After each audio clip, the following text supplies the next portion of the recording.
আসলে কি পৃথিবী ভার হয়? দেবর্ষি নারদ বললেন পৃথিবী অনন্ত নাগের উপরে ভার হয়ে পড়ছে। অনন্ত নাগ এই পৃথিবীর ভার আর বহন করতে পারছে। আসলে কি তাই? এই পৃথিবীটা কি আজকের আর কালকের? যে অনন্ত নাগ ক্লান্ত হয়ে পড়েছে, পৃথিবীর ভার বহন করতে পারছে, কিন্তু পারছে না কিসের ভার বহন করতে জানেন? পাপের ভার। এই পৃথিবীটা আজ পাপে পরিপূর্ণ হয়ে যাচ্ছে।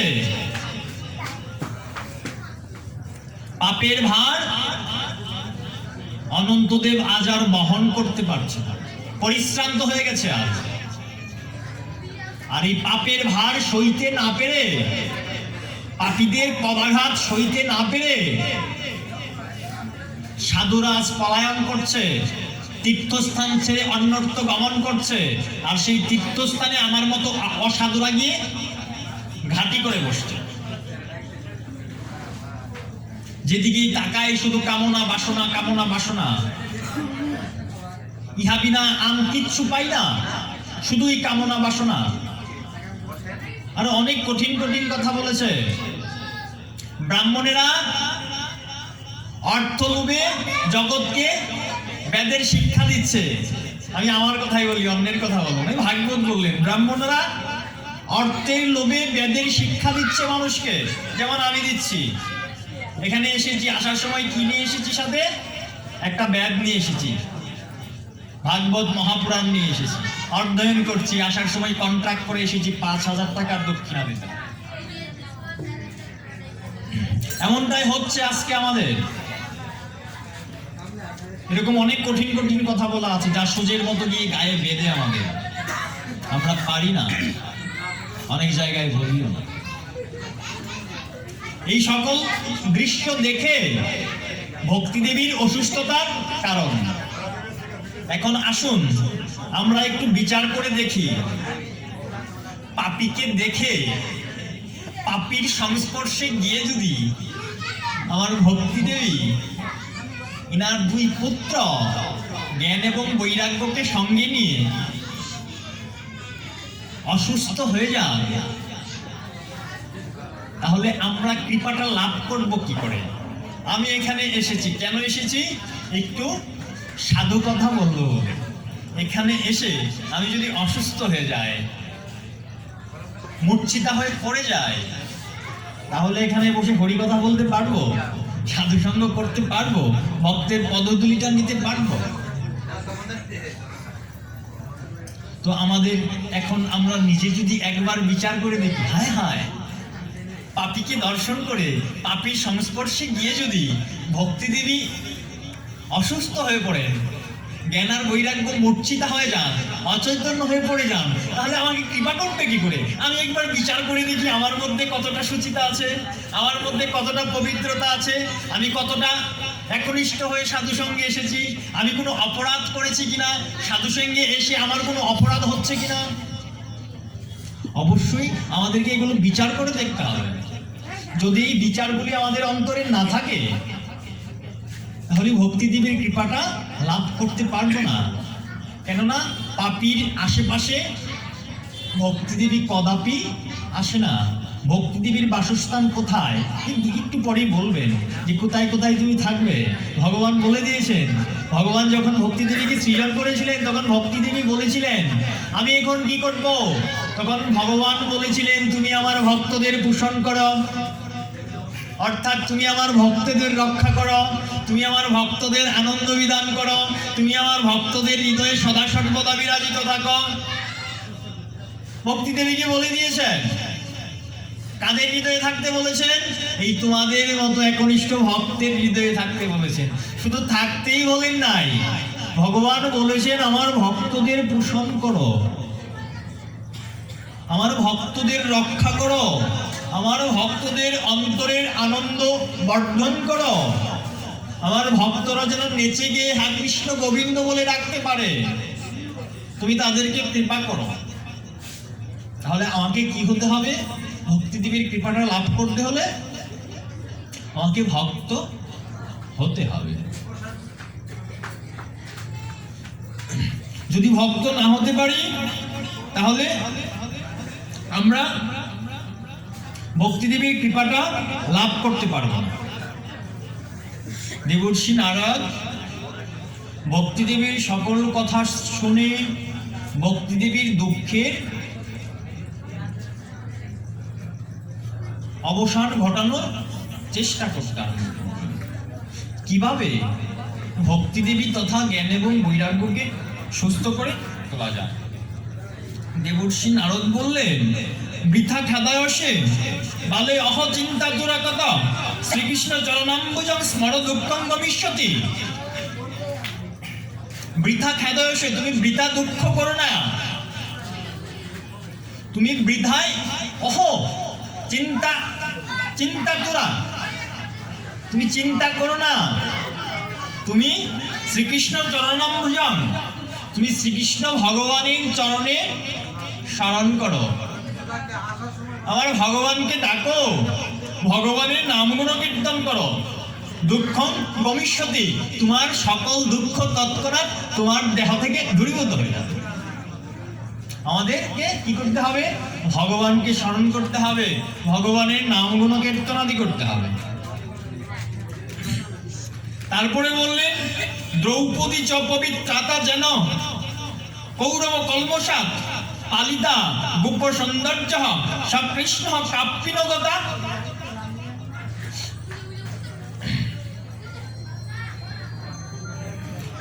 কৌরবদের অত্যাচার থেকে ভগবান দ্রৌপদীকে রক্ষা করেছিলেন এবং বৃন্দাবনে দেবরাজ ইন্দ্র কুপিত হয়ে যখন বায়ু বর্ষণ করতেছিলেন, শিলা বর্ষণ করতেছিলেন, তখন আমার ভগবান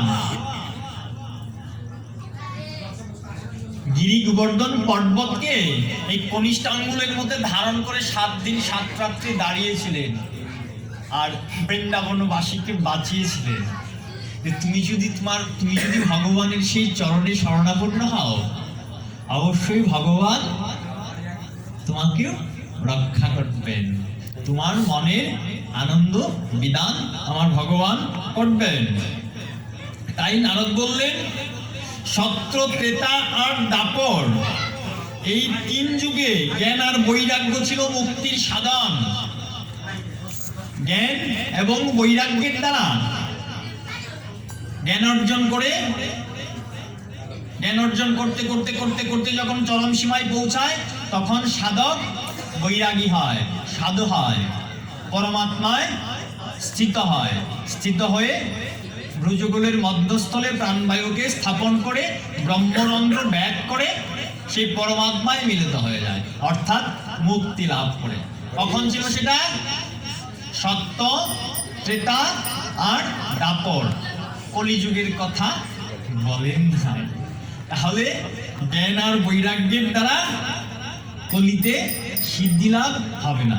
তাহলে কি জ্ঞান আর বৈরাগ্যের প্রয়োজন নেই আমাদের? হ্যাঁ আছে, কিন্তু বৈরাগ্যটা অর্জন করার শক্তি সামর্থ্যটা আমাদের মধ্যে নাই। যে কেন ভাই, আমার তো অনেক শক্তি, আমি অনেক কিছু পারি, সবই পারো বাবা, একটা জিনিস পারো না। কি পারো না জানো? মনটাকে শান্ত করে একাসনে পরিবেশন করতে।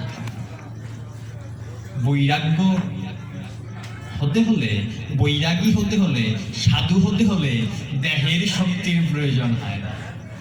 প্রয়োজন হয় কিসের? মনের শক্তির প্রয়োজন হয়, বুদ্ধির প্রয়োজন হয়। কোন বুদ্ধির প্রয়োজন হয়? আমার তো অনেক বুদ্ধি, আমি অনেক কিছু করতে পারি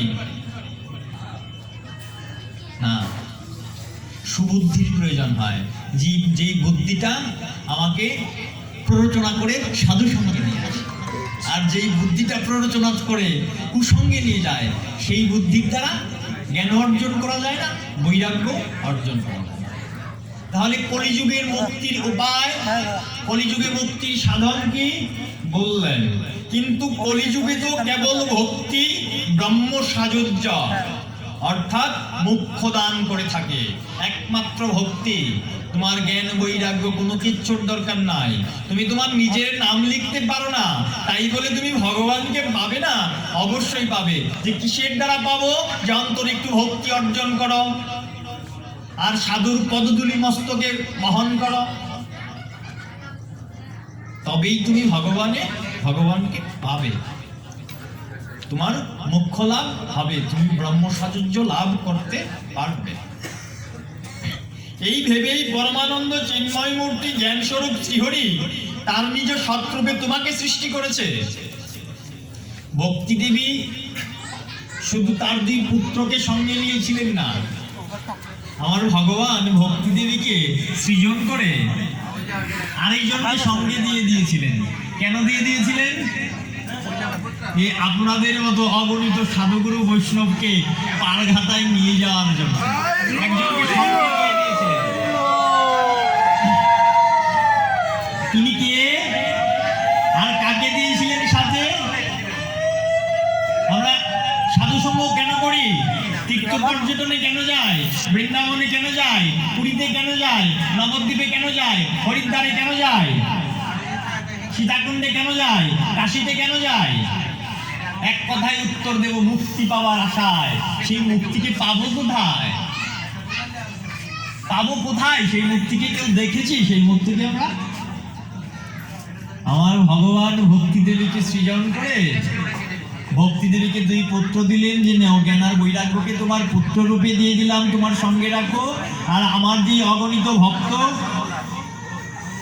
সদাই আকুল প্রাণে আমাকে ডাকে, তুমি তাদের হৃদয়ে বসবাস করবে, তাদের আনন্দ বিধান করবে, তাদের আনন্দ বর্ধন করবে। যখন আমার বিরহে চরম সীমায় পৌঁছবে, তখন আমার সেই ভক্তকে তুমি এই মুক্তির হাতে দিয়ে দিও, মুক্তি সঙ্গে করে নিয়ে আমার চরণে এনে দিবে। মুক্তিকে সঙ্গে দিয়ে দিলেন। তাই বললেন, তুমি সাক্ষাৎ শ্রীকৃষ্ণের পরমা সুন্দরী। তুমি যখন একবার হাত জোড় করে প্রশ্ন করেছিলে যে আমি কি করব, তখন ভগবান তোমাকে এই নির্দেশই দিয়েছিলেন। তুমি ভগবানের সেই আদেশ স্বীকার করে নিয়েছিলে। কোন আদেশ? ভগবান আদেশ করেছিল আমার ভক্তদের পোষণ করা। আমার ভক্তি দেবী স্বীকার করে নিয়েছিল। স্বীকার করেই মর্তধামে এসে আমার ভক্তি দেবীর আজ হানো দশা। আমার ভক্তি দেবী আর আজ হাঁটতে পারে না, উঠে দাঁড়ানোর শক্তি হারিয়ে ফেলেছে। কেন? আমাহেন দুরাচারের জন্য, আমার মতো পাষণ্ডীর জন্যে। আজ পাপে পরিপূর্ণ হয়ে আছি আমি। আমার এই ছোট্ট পায়ের ভার আজ এই ধরিত্রী মাতা বহন করতে পারে না। আমার ধরিত্রী মাতা চিৎকার করে করে ভগবানের কাছে বলে, প্রভু আমাকে এই ধরিত্রী ভার থেকে মুক্তি প্রদান করো। কেন? তুমি সত্যযুগেও ঠিক ছিলে, দাপরেও ঠিক ছিলে, ত্রেতাতেও ঠিক ছিলে, কলিতে এসে আজ তুমি এত শক্তিহীনা হয়ে পড়েছো কেন? যে প্রভু, এই কলিহত জীব তোমাকে ভুলে সবাই সংসার প্রতি ধাবিত হয়েছে। তারা সংসার বিনা আর কিচ্ছু চিনে না। স্ত্রী পুত্র পরিবার ছাড়া তারা আমি জানে না। সংসারের সুখী তারা সুখী, তারা সদা সর্বদাই অর্থলোভে লালায়িত। তারা পাপে পরিপূর্ণ হয়ে আছে। সেই পাপের ভার, তুমি তোমাকে বলেছিলে ভক্তের ভার বহন করতে, আমি সেই পাপের ভার আজ আর বহন করতে পারি। আমাকে তুমি মুক্তি দাও, আমি পারছি না। সামনে আসবে কিছুক্ষণ পরে, বৃষরূপ ধারণ করে, গাভীরূপ ধারণ করে সৃষ্টিকর্তা ব্রহ্মার কাছে কি আর্তনাদ জানাচ্ছেন। এই পর্যন্ত যেতে পারবো না। ভাগবত নিয়ে বসলে এটাই সমস্যা, স্টেপ বাই স্টেপ যেতে হয়, লাভ দিয়ে কোথাও যাওয়া যায় না, অপরাধ হয় না। আর্তনাদ করতেছিলেন, তখন সৃষ্টিকর্তা ব্রহ্মা ভগবানের কাছে গিয়েছিলেন। তখন ভগবান পথ করে দিয়েছিলেন, যদি অন্য কোনোদিন সময় হয় সেই দিন বলবো এই কথা। তো ভক্তি দেবী আজ ভারাক্রান্ত কেন? আমাহেন পাপীর জন্য, আমাহেন পাষণ্ডীর জন্য। তাই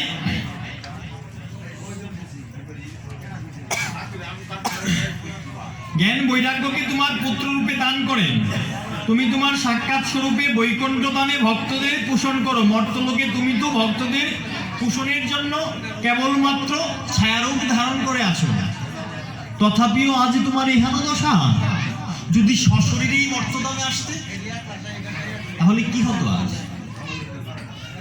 আমার ভক্তিদেবী সদা সর্বদাই বৈকুণ্ঠে ভগবানের চরণ সেবায় নিয়োজিত। আমাদেরকে কৃপা করার জন্য ছায়ারূপ ধারণ করে মাত্রই মর্তধামে ঘুরে বেড়ায়। মর্তধামে ঘুরে বেড়ায় কেন ঘুরে বেড়ায়? তোমাদের মতো ভক্তদেরকে করুণা করবে বলে। তাই সেই থেকে তুমি ভক্তি, জ্ঞান ও বৈরাগ্যকে সাথে নিয়ে পৃথিবীতে এসেছো এবং সত্য থেকে দাপর পর্যন্ত খুবই আনন্দে ছিলে। তোমার কোনো দুঃখ ছিল না, তোমার কোনো ব্যথা ছিল না, তুমি দিব্যি আনন্দে ছিলে, তুমি খুব ভালো ছিলে। কিন্তু এই কলিতে এসে কলিযুগে তোমার দাসী মুক্তি ভণ্ডামি রূপে, যে মুক্তির কথা বললাম, জ্ঞান বৈরাগ্যর কথা বলা হলো, ভক্তি দেবীর কথা হলো, মুক্তি দেবী কোথায় গেল? মুক্তি দেবী কলিতে নাই। নারদ মুনি বলছেন জ্ঞান আর বৈরাগ্যকে পুত্রবোধে তুমি তোমার নিজের কাছে রেখে দিয়েছিলে।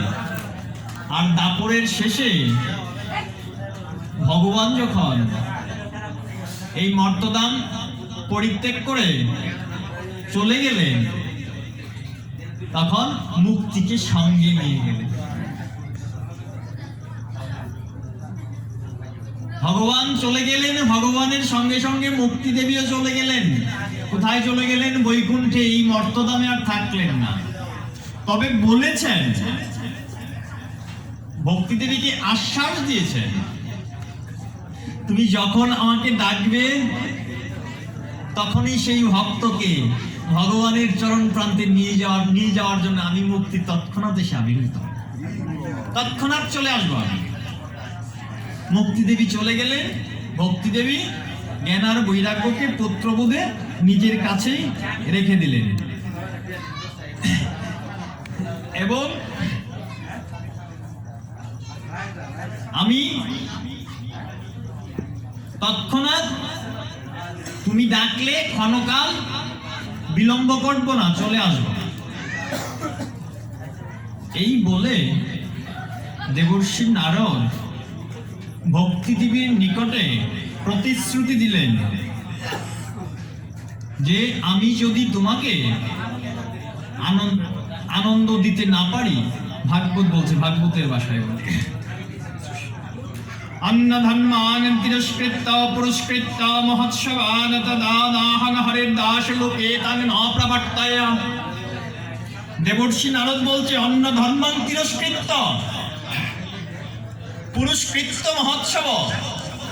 এই যে মহোৎসবে চলে আসলাম, প্রথমে যে কথা বলে নিলাম, মহোৎসবে ভাগবত এতটা তাৎপর্যপূর্ণ কেন? এই যে দেখেন নারদ মুনি বলছে অন্ন ধর্মান তিরস্কৃত্য পুরস্কৃত্য মহোৎসব। সকল ধর্মকে তিরস্কৃত করে আমি যদি এই মহোৎসবকে শ্রেষ্ঠ না করতে পারি, আমি শ্রীহরি ভগবানের দাস নই।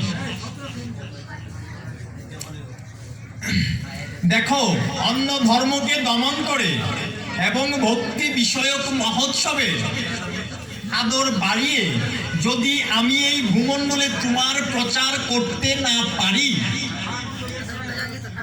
তাহলে আমি শ্রীহরি দাস নই। কত বড় কথা বলে গেলেন দেবর্ষি নারদ। আজ এই কলির যুগে এমন কোনো গৃহ নাই, এমন কোনো ঘর নাই, এমন কোনো বদন নাই যেই বদনে আমার ভগবানের নাম ও গুণ কীর্তন নাই। দেবর্ষি নারদ বললেন ভক্তি বিষয়ক উৎসবের আদর যদি বাড়াতে না পারি, আমি কৃষ্ণের দাস নই। ছিল কলির আগে এই হরে কৃষ্ণ মহামন্ত্র ছিল, এরকম ভাবে আমরা ভক্ত সঙ্গ করতে পারতাম, সাধু সঙ্গ করতে পারতাম, হরি কথা বলতে পারতাম। কার করুণায়, আজ কার কৃপাতে আমরা পাচ্ছি? দেবর্ষি নারদের কৃপাতে পাচ্ছি। দেবর্ষি নারদের কৃপাতে আমরা আজ এই পথে অগ্রসর হতে পেরেছি। তারপরে বললেন, ভক্তির প্রতি যে অবজ্ঞা করে, শত্রুতা করে, এই তিন লোকে তার কেবল দুঃখ আর দুঃখই প্রাপ্তি হয়। পুরাকালে ভক্তকে তিরস্কার করার জন্য দুর্বাসা মুনিকে অনেক কষ্ট পেতে হয়েছিল। অনেকদিন আগে সাপ্তাহিক সভায় বলেছিলাম পারণের কাহিনী। দুর্বাসা মুনিকে রেখে পারণ করেছিল। স্বয়ং সুদর্শন চক্র দুর্বাসা মুনির দিকে ধাবিত হয়েছিল, ভগবানও রক্ষা করতে পারেন নাই দুর্বাসা মুনিকে। দুর্বাসা মুনি এই সুদর্শন চক্রের ভয়ে ভগবানের চরণে শরণাপন্ন হয়েছিলেন। তখন ভগবান বলেছিলেন, যেই ভক্তের চরণে অপরাধ করেছে তুমি সেই ভক্তের কাছে যাও, সে যদি তোমাকে ক্ষমা করে তবেই তুমি মুক্তি পাবে, অন্যথায় পাবে না। আমাদেরকে অবশ্যই স্মরণে রাখতে হবে আমরা যেন সেই ভক্তি দেবীর চরণে কদাপি অপরাধী না হই। অবশ্যই অবশ্যই আমাদের সকলকে স্মরণ রাখতে হবে এই দিকটা। তারপরে বললেন, দেবর্ষি নারদ, সংক্ষেপ করে বলি, 10টা পরে বেঁচে গেছে। দেবর্ষি নারদ ভক্তিকে এই দুঃখ থেকে মুক্তি দেওয়ার জন্য বেদ পুরাণাদি সকল শাস্ত্রের অধ্যয়ন করলেন। জ্ঞান আর বৈরাগ্যর কর্ণে গিয়ে, কর্ণের সামনে গিয়ে উচ্চস্বরে বলতে লাগলেন, ওহে জ্ঞান, ওহে বৈরাগ্য, উঠো, উঠে দাঁড়াও। তোমাদের কর্ণে শ্রীমদ্ ভগবতী গীতা অধ্যয়ন করেছি, তোমাদের কর্ণে বেদ পুরাণাদি উপনিষদাদি সকল শাস্ত্র গ্রন্থাদি অধ্যয়ন করেছি। কত সাধু সন্ত শিরোমণিদের নাম তোমাদের কর্ণের নিকট উচ্চস্বরে বলেছি। উঠো, এবার উঠো, উঠে দাঁড়াও। না, জ্ঞান আর বৈরাগ্যে চেতন পাচ্ছে না, তাদের মূর্ছাভঙ্গ হচ্ছে না, উঠে দাঁড়ানোর শক্তিটুকু হারিয়ে ফেললেন, কোনো অবস্থাতেই পাচ্ছেন না। তখন দেবর্ষি নারদ খুব চিন্তিত হলেন। চিন্তিত হয়ে সনকাদি ঋষিগণের কাছে প্রশ্ন করলেন যে, অনেক চেষ্টা করেও আমি তাদের মূর্ছা ভঙ্গ করতে পারলাম না, তাদের সুস্থ করে তুলতে পারলাম না। এখন উপায় কি করে তাদেরকে বাঁচানো যায়, তাদের আনন্দ বর্ধন করা যায়? তখন সুতমুনি সনকাদি ঋষিগণ উত্তর দিলেন,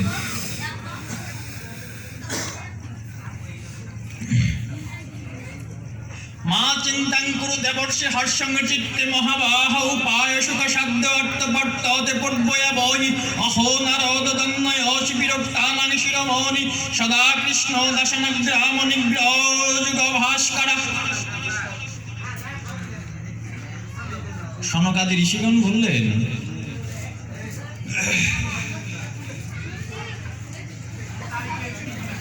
দেবর্ষি আপনি চিন্তা করবেন না, মনে আনন্দ রাখেন, এদের উদ্ধারের একটা অতি সহজ উপায় আগে থেকেই চিন্তা করে রেখেছেন। হে নারদমণি, আপনি ধন্য, আপনি বৈরাগীদের মধ্যে সর্বশ্রেষ্ঠ এবং শ্রীকৃষ্ণের দাসগণের শাশ্বত পথপ্রদর্শক এবং ভক্তিযুগের ভাস্কর। আপনি একদম চিন্তা করবেন না, ইনারা এখনই সুস্থ হয়ে যাবে। আপনি শুধু মনোযোগ সহকারে শুনুন আপনাকে কি করতে হবে। কি বললেন?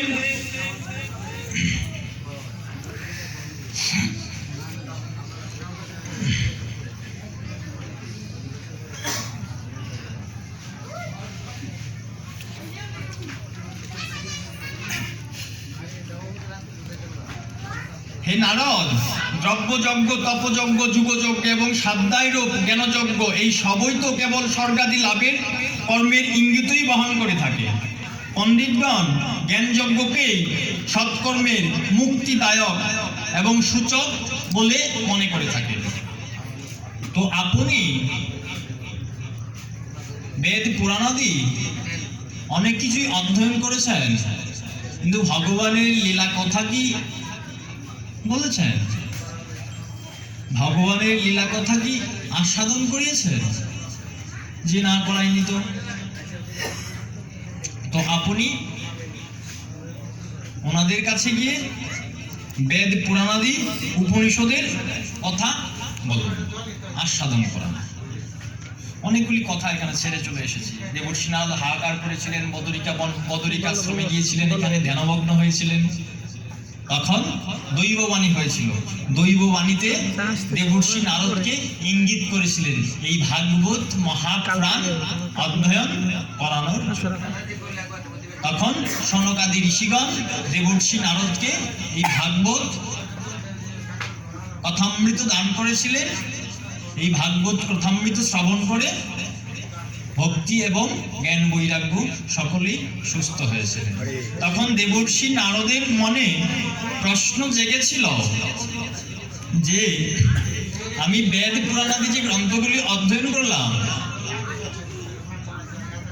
এগুলোরই তো অংশস্বরূপ ভাগবত মহাপুরাণ। তো আমার মনে সন্দেহ যে এই সন্দেহটা আপনারই ছেদন করে দিন। এই সন্দেহ থেকে আমাকে মুক্ত দিন যে ভাগবত এবং উপনিষদ বেদ পুরাণ এর মধ্যে পার্থক্যটা কোথায়? এই যে ভাগবত পুরাণেরই অংশ, পুরাণের সারাংশ। তো আমি তো এখানে পুরাণ অধ্যয়ন করেছি, তাহলে ভাগবত আমাকে কেন অধ্যয়ন করতে হবে? পুরাণে কেন সুস্থ হলেন না? সনকাদি ঋষিগণ উত্তরে বললেন, শ্রীমদ্ ভাগবতের কথা ও বেদ উপনিষদের সারাংশ নিয়েই তৈরি, সুতরাং বেদ থেকে আলাদা এবং তার ফলস্বরূপ হওয়াতে শ্রীমদ্ ভাগবত অতি উত্তম বলে মনে করা হয়। ভাগবতী উদাহরণ দিলেন একটি আম্রবৃক্ষ, গাছের শেকড় থেকে শাখা প্রশাখা এবং পাতার মধ্যে যে রগগুলি থাকে, এই রগ পর্যন্ত, অর্থাৎ বৃক্ষের সর্বত্র রসটা ছড়িয়ে ছিটিয়ে আছে। না, এই বৃক্ষের সর্বত্র রস আছে না? যেই জায়গায় রস থাকে না, যেই শাখাটা রস টানতে পারে না, সেই শাখাটা কাষ্ঠে রূপান্তরিত হয়ে যায়। বৃক্ষ থেকে খসে ভূমিতে পতিত হয়। কেন হয়? এই শাখাটা রস আস্বাদন করতে পারে না, শাখাটার রস টানতে পারে না।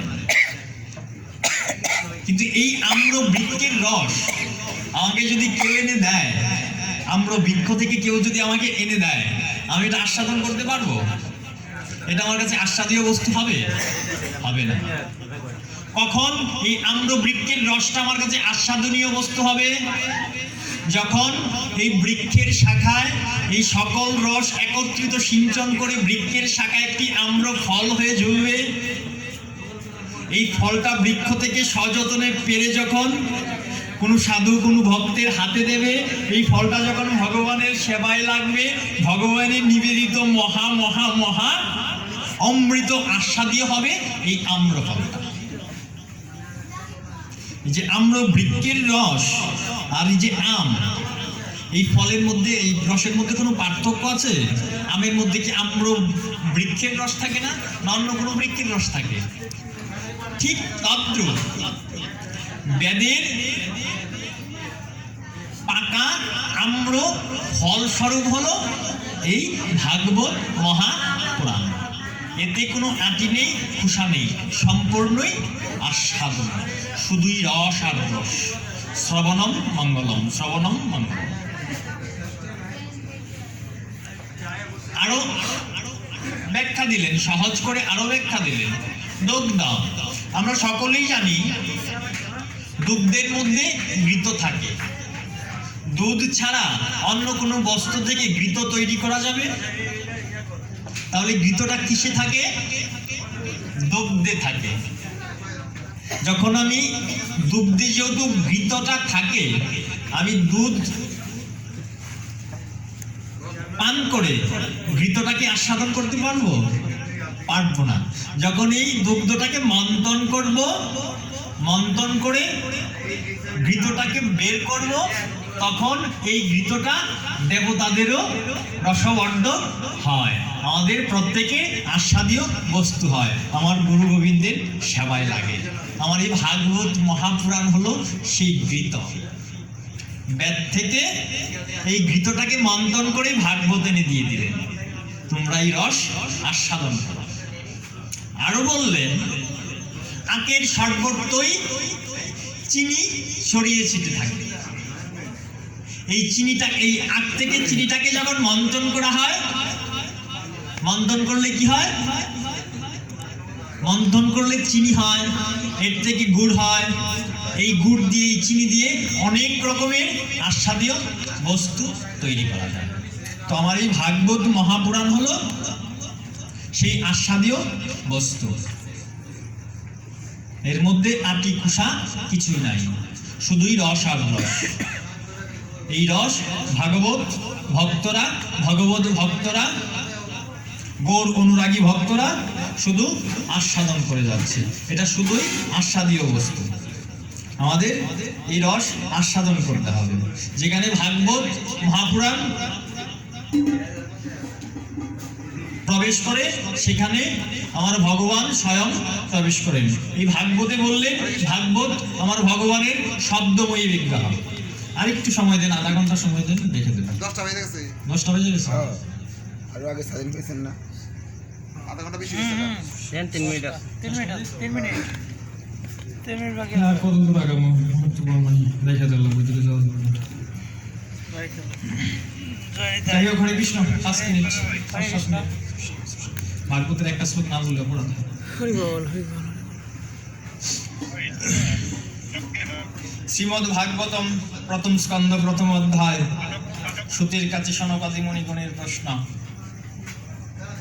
আমরা ভাগবতের প্রথম শ্লোকেই পাই, সত্যং পরম ধীমহি। সেই সত্যের ধ্যান করো। সেই সত্য বস্তুটা কি? আমরা শ্রীমদ্ ভগবত গীতায় পাই, যাকে অস্ত্র দিয়ে কাটা যায় না, যাকে বৃষ্টিতে ভিজানো যায় না, যাকে রৌদ্রে শুকানো যায় না, যিনি সমগ্র বিশ্ব ব্রহ্মাণ্ডের সকল কিছুতে যুক্ত আছেন, আবার কোনো কিছুতেই যুক্ত থাকেন না, সকল কিছু করেন আবার কিছুই করেন না, যার জন্ম নাই, যার মৃত্যু নাই, যিনি জন্মরহিত, যিনি সর্বত্র সমভাবে বিরাজিত, তাকে একমাত্র সত্য বলা হয়। আর ভাগবতের প্রথমেই বললেন, সত্যং পরম ধীমহি। সেই সত্যের ধ্যান করতে হবে আমাদের সকলকে। ধ্যান কাকে বলে? পুনঃ পুনঃ চিন্তনের নাম ধ্যান। যা পুনঃ পুনঃ চিন্তন করা হয় তারই নাম ধ্যান। অভ্যাসেন তো গুণতেয়। শ্রীমদ্ ভগবত গীতায় অভ্যাস যুগে ভগবান অর্জুনকে বললেন, অভ্যাসেন তো গুণতেয়। অর্জুন, পুনঃ পুনঃ অভ্যাস করো। পুনঃ পুনঃ অভ্যাসের দ্বারা তুমি সকল কিছু অর্জন করতে পারবে। আর বেশি বেশি করে সাধু সঙ্গ করো, তবেই তুমি ভগবানকে লাভ করতে পারবে। সাধু সঙ্গটা আমরা করবো কেন? ভাগবত